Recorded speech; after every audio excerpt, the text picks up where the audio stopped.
Go. Hi, welcome, good morning, Happy New Year, so special ladies and gentlemen. Today's question for Tech Tuesday is brought to us by Miss Carol Bell, and the question is, what part seems to go bad more often in your machines? It's a very good question. So, to answer that question, to be honest, it can vary from machine to machine, not just from manufacturer to manufacturer. So on the table here, I've got a Baby Lock and I've got a couple of Berninas. This Baby Lock, what I kind of find, and not just this model, but with Baby Locks in general, the thing that goes bad the most are these inner rotary hooks. They get needle hits sometimes in them, and that can cause them to not sew really well. And sometimes the little springs that are in here get tired and need to be replaced relatively, not super frequently, but within reason. And so if you ever sewing on one of them and you notice that your thread, your sewing is not really sharp on the edges or the lines, you might want to take a look at either tightening this up or replacing it. So that's usually what goes wrong with those. Now, for the smaller frame Berninas, we've got a little 635 here. We have a couple of things that kind of generally go wrong with them.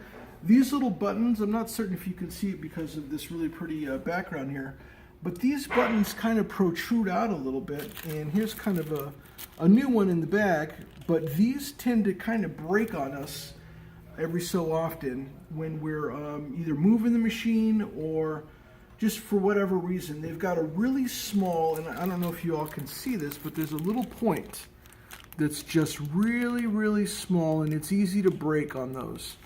So, try not to yank on them a whole lot. Don't spin them around in the air with the machines.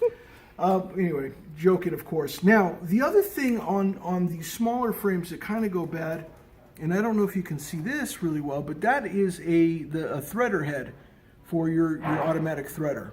These typically do really well, but they've got little itty bitty springs in here that sometimes either get worn out or they just break, and that is another part that I usually have to replace in these smaller frames. Now, moving up to the big boys, the 830s, the 880s.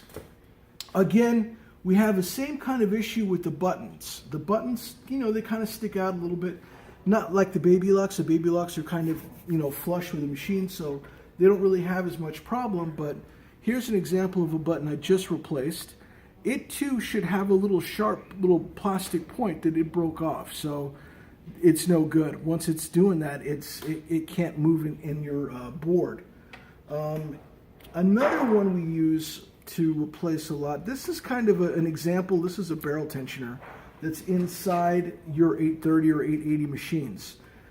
We usually have to replace this little tongue part here, this little silver part. It's it's one of your tensioners. Not really the barrel per se, but we usually replace the thread guide, or not the thread guide, the tensioner. And that's pretty much it with these guys. Both of these manufacturers really make high quality machines, and they really have done years and years of research, and with R&D, their teams are outstanding, and they're going to keep you happy for a very, very long time. Now, what we do recommend is to get your machine serviced annually. We are a Bernina and Baby Lock dealer, and we have a fine repair shop as well. So if it's been a little while, why don't you bring them down and we'll take good care of them. So, Ms. Bell, thank you very much for the question, and we'll see you next Tech Tuesday.